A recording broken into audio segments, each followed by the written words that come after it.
brigade de gendarmerie de Bassam, ils ne sont pas connectés. Parce que la gendarmerie elle-même n'est pas informatisée. C'est-à-dire que le CB de la brigade de gendarmerie de Bassam, là, s'il n'a pas son ordinateur, il travaille comment? Il travaille comment? Des gens qui font des PV avec... Ils font comment? Sont devenus des dactylographes. En 2027, on travaille comme ça avec ces vieux engins là. Du vieux matériel comme ça. Mais quand vous rappelez les gens, je suppose que d'après vous, c'est pouvoir qui est recherché, qui n'est pas recherché. Mais comment tu fais pour savoir qui est recherché, qui n'est pas recherché? Mais si quelqu'un est recherché à Boaké, si tu poses ces empreintes digitales là, comment tu fais pour savoir? Parce que ça ne sort pas dans le système. Ça ne sort pas dans le système. En Europe ici, un demandeur d'asile en France, si la France lui a refusé la demande d'asile, qu'il vient en Finlande pour demander l'asile, quand la Finlande va prendre ses empreintes digitales là, ça a sonné qu'il était en France. S'il a quitté en Allemagne, ça a sonné qu'il était en Allemagne. Parce que la police là, s'est connectée. Ils sont prêts les Européens. Mais vous là, des gens qui travaillent avec je ne sais pas quoi là, et puis vous en mettez les gens. En réalité, je vous explique. Le service de patrouille, il y a le compte rendu qu'on fait au commandant d'unité. Quand vous faites la patrouille là, vous partez, vous prenez les gens, toi la monte, et toi la faut monter. En réalité, on ne cherche pas quelqu'un. Hein. On ne cherche pas quelqu'un, on cherche l'argent. On ne cherche personne. C'est l'argent on cherche. Toi là, faut monter. Toi là, faut monter. Donc, qu'est-ce qui se passe? Ils prennent ces personnes-là, on les envoie au camp. Vous comprenez, non? Arrivé au camp, on dit, bon, pour sortir là, c'est 10 000, 10 000. Les ceux qui ont été rappelés, si vous êtes 50, pour sortir du camp là, c'est 10 000, 10 000. Pourtant, si tu n'as pas 10 000 là, il ne peut pas te mettre en prison. Tu avais quoi? Tu n'as rien fait. Ils vont vous intimider d'abord pour vous mettre en prison. Vous êtes en prison, pour sortir là, c'est 10 000, 10 000. Hein. 10 000, 10 000. Maintenant, tu es là, tu regardes. Et ceux qui ont 10 000 là, qui veulent aller au travail, ils donnent les 10 000 et puis ils s'en vont. Voilà la gendarmerie. Et quand le patron, il vient, bon, ceux qui ont fait la patrouille là, bon, il y a un 50 éléments, non? Bon, 10 000, 10 000, ça fait combien? Et puis le commandant d'unité lui prend. Maintenant, il donne un peu à la garde, s'il est gentil. S'il est gentil. Mais comme il est méchant, et que les gendarmes, eux-mêmes sur le terrain, il faut descendre des gens d'abord. Parce qu'il y a des gens qui payent dans le cargo, qui n'arrivent pas au camp. Donc quand ils descendent, ils payent, ils font pied à terre. Donc toi, tu payes en même temps, le chef, le conducteur, là, lui, gars, tu descends. Donc le conducteur et les monos, ils font les gays. Parce qu'ils savent que si tu es rentré au camp, tu n'es plus sur la juridiction. C'est le commandant d'unité là, c'est lui qui va prendre les jetons. Voilà la gendarmerie. Voilà le vol. Donc je chanterai comme un rossignol. Et je vais chanter comme un perroquet. Oui, je chanterai comme un perroquet. Voilà déjà, même les services, tous les services des gendarmes, que ce soit au trésor, que ce soit aux impôts, le commandant supérieur a sa part. La gendarmerie, c'est-à-dire que les impôts, le trésor lui donne de l'argent pour avoir les gendarmes, pour les surveiller, pour aller au travail. Et si chaque gendarme a parlé à au moins 1 million, sur chaque gendarme, il a au moins 1 million. Un voleur, un vrai voleur, c'est lui qui renvoie les élèves gendarmes. Moi, ici, étonné. Toi, tu as parlé, toi, ou bien les gendarmes n'ont pas parlé. Oui, parce que les gendarmes ne peuvent pas parler. Moi, j'ai été assez frustré hein, quand j'étais gendarme. Hein. Vous m'avez trop volé. Vous m'avez assez volé. C'est ça la réalité. Et comme moi, je suis quelqu'un, pour moi, n'est-ce pas, dans mon ventre, Kane là, Kane qui est à Yamsoko, ce voleur là, demande à Kane, lui et moi, ce qui s'est passé, il va t'expliquer. Voilà quelqu'un, à l'approche des élections, qui envoyait que les nordistes au corridor. Nous là, les autres ethnies, tu as Djoukuru, tu as Thié, tu as Guéré, c'est pas de lui que tu parles. Hein. C'est pas lui qui t'adresse. Il envoyait seulement que les nordistes au corridor. Vous comprenez? Un jour, on m'appelle, on dit Koukouignon, chef Souko, il m'appelle. Vous avez tué chef Cyprien. Votre rébellion là a tué chef Cyprien. Quand la Kanye est revenue, vous êtes venu prendre chef Cyprien, vous l'avez tué sur la rue de Noé. On n'a pas oublié tout ça. On n'a pas oublié tous ces pots d'assis ici. Il faut que vous compreniez ça. Chef Cyprien, la mûrier, aux 2 ans de Yopougon, vous avez tué chef Cyprien. Mais chef Cyprien, c'était un guerrier. C'était un guerrier. Demandez à Kone Zakaria, 9 monos. Après la crise post-électorale, tu as essayé Tu as essayé, d'abord, voilà des rebelles qui arrivent, et puis ils font Rewe. Ils font Rewe. Vous savez, Rewe, nous, quand on venait au travail, on partait courir, on pouvait quitter au camp, on courait, on partait à Sikoji, on sortait à Wakuboué, voilà, puis on revenait au Toit Rouge. Donc, voilà les rebelles. Les gens, ils ont trop pris la Côte d'Ivoire, ils commencent à courir. Il y a des gens là qui veulent rentrer au camp parce qu'ils habitent là-bas, et sa voiture, un FSI se lève, puis il vient, puis le gifle. Il y a mon super aîné, Boti Java, qui était là, qui a vu la scène. Il a giflé le FSI aussi. Les FSI ont enlevé les armes, les monos aussi ont enlevé les armes. Les FSI n'ont pas tiré. Ils sont repartis, ils sont venus avec des colonnes de 4x4. Depuis le 19e arrondissement, ils ont commencé à pilonner les camps. Ils essaient, les gendarmes sont neufs. Il n'y a pas de garçon. Vous n'êtes pas pour les camps. Et quand Mangou Philippe s'est vendu là, Mangou est arrivé là-bas avec, comment on appelle ça, commandant Abey, et il est arrivé avec qui encore là, ce vendu là, Mougoussa des femmes, les gendarmes là, qui étaient au Théma là. Un Skessi. Voilà un aussi. Voilà un gars aussi.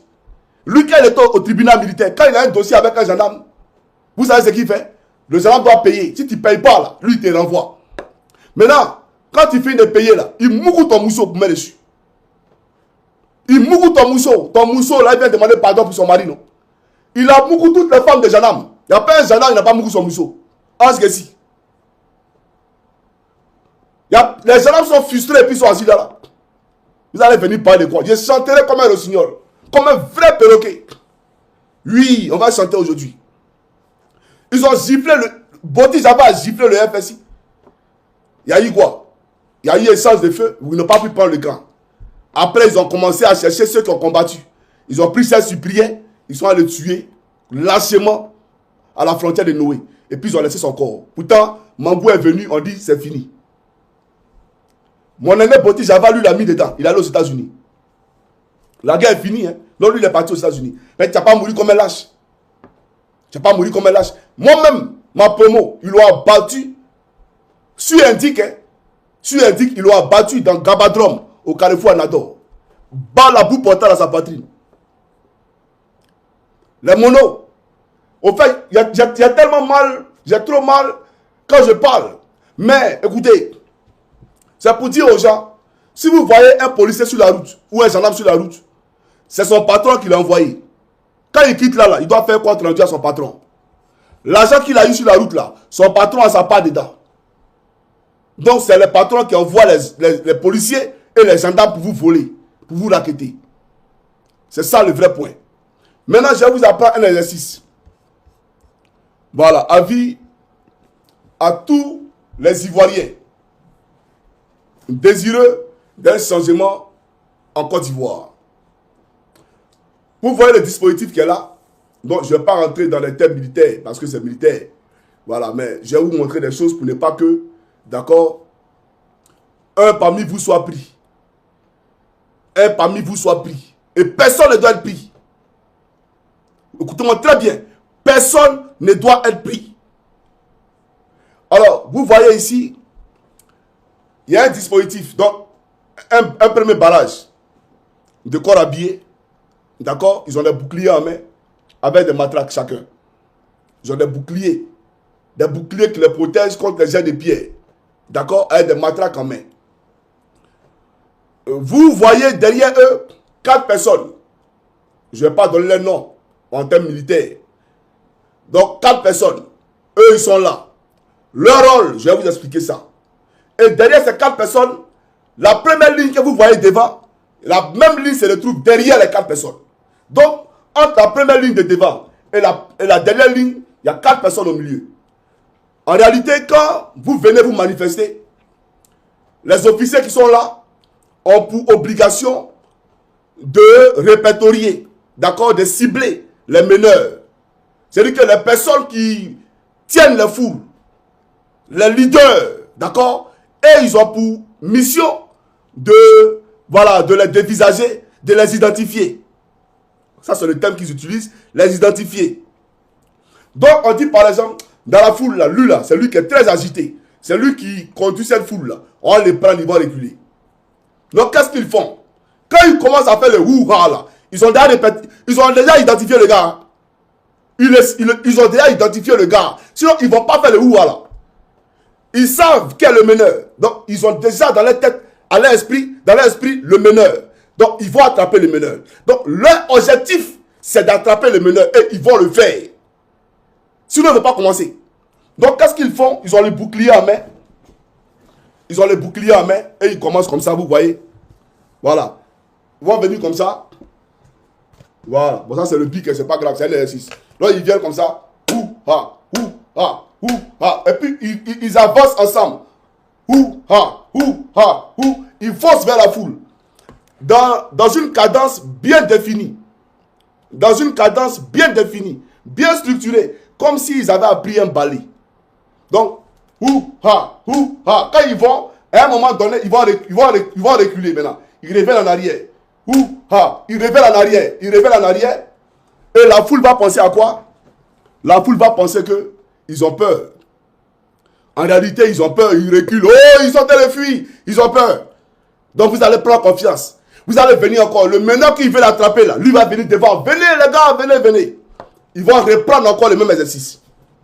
Ouh, ha, ils foncent encore. Quand ils vont foncer, vous allez reculer. Ils vont revenir encore à la même cadence. Maintenant, la troisième fois là,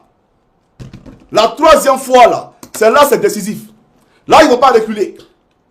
Parce que vous avez vu ça en jeu. Eux, ils veulent vous entraîner comme si c'est un jeu qu'ils sont en train de faire. Ce n'est pas un jeu. C'est pour attraper les meneurs. Vous comprenez? Donc, quand ils vont commencer, arriver à votre niveau, en voulant reculer automatiquement, ils vont ouvrir la première ligne. Quand ils vont ouvrir la première ligne, les 4 qui sont derrière n'ont pas droit à l'erreur. Eux, ils sautent rapidement pour attraper le meneur. Et la dernière ligne qui est derrière là, eux, ils courent automatiquement pour aller former un bloc pour protéger les 4 qui ont attrapé le meneur là. Et la ligne qui était devant, la première ligne qui était devant là, elle est derrière maintenant. Et la ligne de derrière est devant. Et on répand le même exercice. Vous comprenez ce qu'il dit?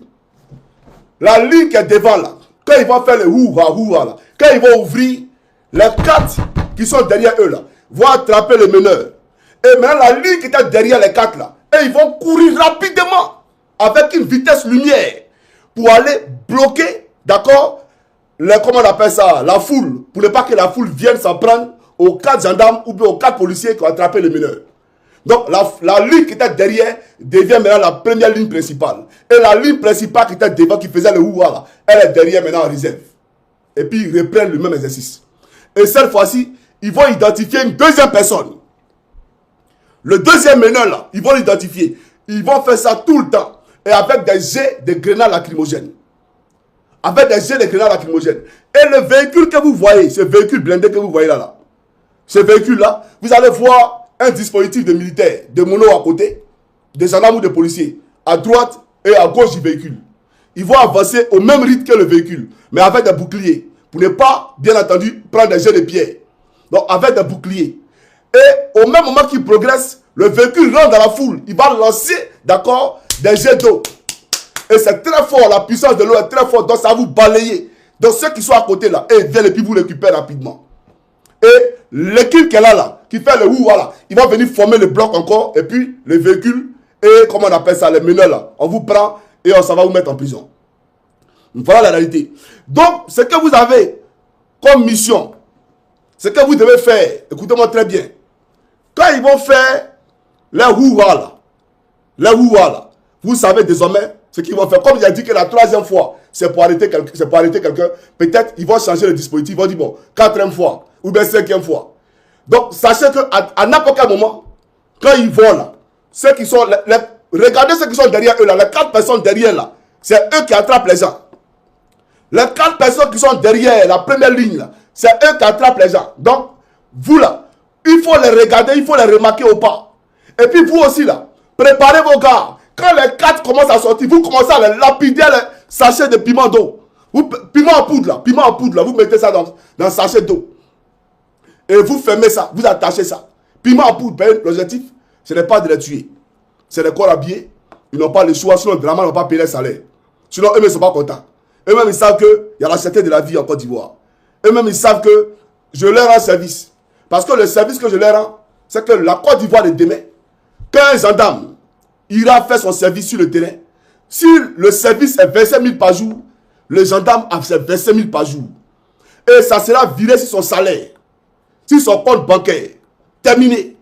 Il n'y a plus de vol des gendarmes. Celui qui bande contre Ama Robert, moi je ne suis pas pressé. Quelqu'un est pressé vous? Il n'y a pas quelqu'un qui est pressé vous? Tous les gendarmes de Côte d'Ivoire, que ce soit à l'école de gendarmerie, vous allez faire votre travail. La Bible nous dit, soldat, contente-toi de ta paye. Donc si le gendarme est allé au service, s'il a fait 10 services dans le mois, 25 000 par jour, par service, plus son salaire, il va aller raqueter quelqu'un?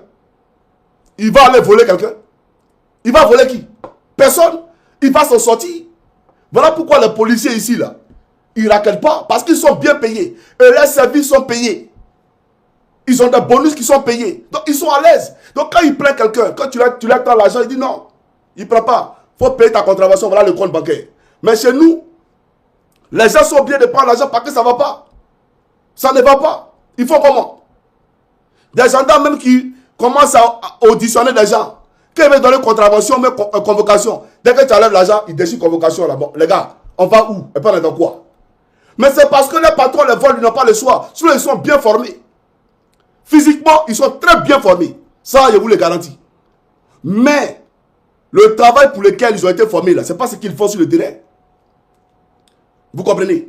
Donc, le dispositif militaire, le dispositif que vous voyez là, quand ça va commencer, quand ils vont commencer à faire les ouha, vous là, de toute façon, eux, ils ont identifié le meneur. Vous aussi, identifiez les 4 personnes qui sont derrière là. Les 4 là, c'est vos cibles. Les 4 qui sont derrière là, c'est eux vos cibles. Dès qu'ils commencent à courir net, vous êtes sur eux en même temps. Et vous allez voir le peloton qui est derrière là, en réserve, aller se constituer. Vous bloquez tout. C'est-à-dire que désormais vous êtes aguerris, donc vous savez comment les contrecarrer. Vous le savez désormais. Vous comprenez? Donc, ne vous laissez pas distraire. L'objectif ne sera pas d'affronter les corps habillés. Ce n'est pas ça l'objectif. L'objectif, c'est de prendre les rues, paralyser la Côte d'Ivoire de façon à ce que Ouattara ne travaille plus et que pendant 1 mois, 2 mois, 3 mois, la Côte d'Ivoire, tous les monde sont dans les rues tous les jours. Voilà l'objectif.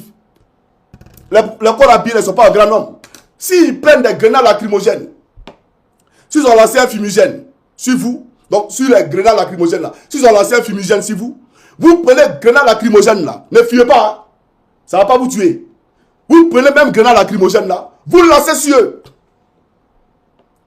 Si on lance grenade sur vous, ne fuyez pas, ne courez pas. Non, non, non, non, non. Vous prenez ça, vous lancez ça sur eux.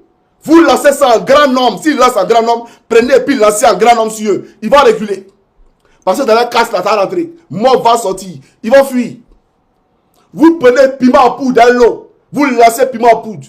Même si vous voulez déféquer même dans le sachet et puis jetez sur eux. Vous prenez tout, caca de poulet, vous prenez tout, vous jetez tout ça sur eux. Quand ils vont sentir très mauvais, ils vont savoir qu'on n'est pas d'un jeu ici. Par nous là, c'est Nyama Nyama qui est dans notre tête actuellement, on est toqué. Il faut qu'ils le comprennent. Donc c'est pour dire, si on prend grenade lacrymogène pour lancer sur vous, vous prenez, vous lancez sur eux. Et je vais vous expliquer pourquoi. Puisque nous on a fait reculer nos promos, on les a fait reculer. Nous on était manifestants, on les a fait reculer. Et à l'école de gendarmerie, on se prête à cet exercice-là. Vous savez pourquoi? Parce que, justement, quand tu sors de l'école, tu vois, ça, on n'est plus à l'école. Ça, c'est un exercice sérieux. C'est-à-dire que tu es en face d'une vraie foule qui ne te connaît pas, qui te voit comme ennemi. Ils ont pour objectif de te manger. Donc, il faut être préparé. Donc, on nous forme avec sérieuxité. Les gens ne s'amusent pas, nous, hein, dans la formation. Donc, on a combien? Nous, dans notre peloton, on était 400. Donc, on nous a dispatchés en 2. Il y a un groupe qui est manifestant. Et puis, il y a un groupe qui est force de l'autre. D'accord? Donc, le même exercice là, on le fait. On le fait. Maintenant, ceux qui sont manifestants là, c'est même les gendarmes là. Mais vous savez quoi? On prend cailloux, caca. On prend tous ces bouteilles, bois, tout ce qu'on voit là. Et puis, on lance sur eux. On jette ça sur eux. Piment en poudre, on jette tout sur eux. Les vrais cailloux, on ne joue pas à eux. Mais l'infirmerie était remplie. On était tous blessés. On s'est tués. On a fait les vrais exercices de façon à ce qu'en sortant de l'école, on soit guéri. Donc, on s'est blessé au maximum. C'est-à-dire que, quand on parle de blessé, là, vous, elle est force de l'ordre, c'est rien. Mais en quoi la biais, c'est pas du jeu. Hein. En mono et mono. C'est-à-dire que mono est protestant. Et puis mono est force de l'ordre. Nous, on se connaît, on s'est tué. Ah oui. Et ils savent.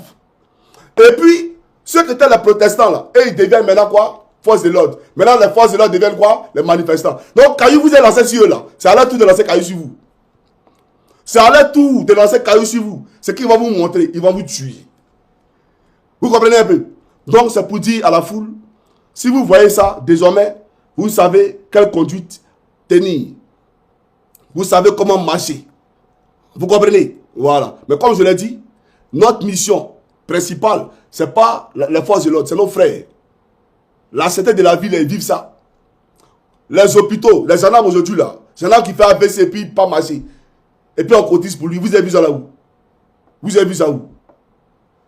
Attendez, il y a voir si je peux trouver, parce que ça me fait pitié même. Il y a voir si je peux trouver mon aîné là. Pourquoi on cotise pour lui? Ben, vraiment, ça fait pitié. Non, c'est pas possible. Il y a voir si tout ça. Arrêtez de m'appeler là. Un instant.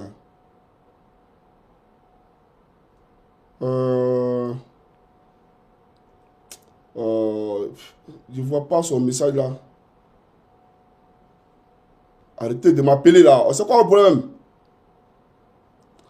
Là, c'est mes aînés qui me... Attendez. Hein. Bon, là, il y a beaucoup d'aînés. Donc, quand je mets un aîné, bonjour aîné, bonjour. Donc, je cause tellement les monos que je ne vois pas le message de mon aîné là. Ça me fait mal, hein.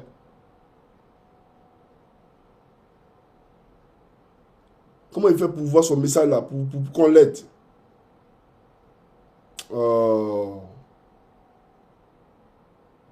C'est pas possible. Il a cherché ça. Ça me fait pitié. Hein. Il ne voit pas son message. Mais écoutez, là, je vais ouvrir une parenthèse pour m'adresser au peuple. Vous êtes, nous sommes à 54 minutes. Et vous êtes à 5000 quand même. 5286. Je vais lancer un appel, un SOS pour notre soeur. Elle s'appelle Bakayoko Mariam. Elle a une tumeur. D'accord? Et l'opération, on demande 2 millions de francs CFA dans le pays émergent de Draman Ouattara, où Kandia Kamisoko Kamara signe des conventions avec l'hôpital américain. On demande à ce que, d'accord, elle soit opérée. Voilà. Et on lui dit de payer 2 millions de francs CFA pour son opération. C'est elle qui est là. C'est elle qui est là. Voilà. C'est elle qui est là, s'il vous plaît. Voilà. Elle s'appelle Bakayoko Mariam. Et son numéro est le suivant. Voilà son numéro qui est là. Voilà. 09 97 91 60. Et je crois que c'est Orange Morning, Wave, tout ça. Mais en tout cas, c'est son numéro qui est là. On demande 2 millions. Et voilà sa vidéo qui est là. Bonjour, je me nomme Bakayoko Mariam. Je suis mère célibataire, orpheline du père et de mère. J'ai fait toutes les analyses et ça nécessite une opération qui s'élève. C'est la fracture pro forma qui date depuis 17 mai 2024 par manque de moyens jusqu'à présent. Je n'ai pas pu avoir les moyens pour faire l'opération. J'avais lancé un premier sauvage, je n'ai pas eu qu'une cause raison pour laquelle je lance encore un deuxième pour pouvoir atteindre le montant demandé pour faire mon opération. Vraiment, que Dieu touche le cœur d'une personne de bonne volonté. Je souffre énormément. Je souffre, cette tumeur-là me fatigue. Je souffre vraiment. Frères et sœurs, je demande votre aide. D'accord. Donc, voilà notre soeur. Et n'oubliez surtout pas, pendant le maintien de l'autre, vous prenez les chiffons. Vous mouillez ça avec de l'eau. Hein? Ça va vous aider. Voilà. Quand elle est la cri, là, vous allez vous frotter ça. Vous n'allez pas sentir les lacrymogènes. Vous avez compris? Vous prenez des chiffons bien mouillés là, ou bien des... Vous prenez habits bien mouillés en tout cas pour éviter ça. Donc, notre soeur, elle s'appelle Bakayoko. J'ai dit Maria, mais quoi c'est Bakayoko? Bon, en tout cas, c'est notre soeur. S'il vous plaît. Son numéro de téléphone, c'est le plus 225 09 97 91 60. Voilà, plus 225 09 97 91 60. C'est 2 millions que les médecins demandent pour faire son opération. Voilà. Donc, je compte sur vous.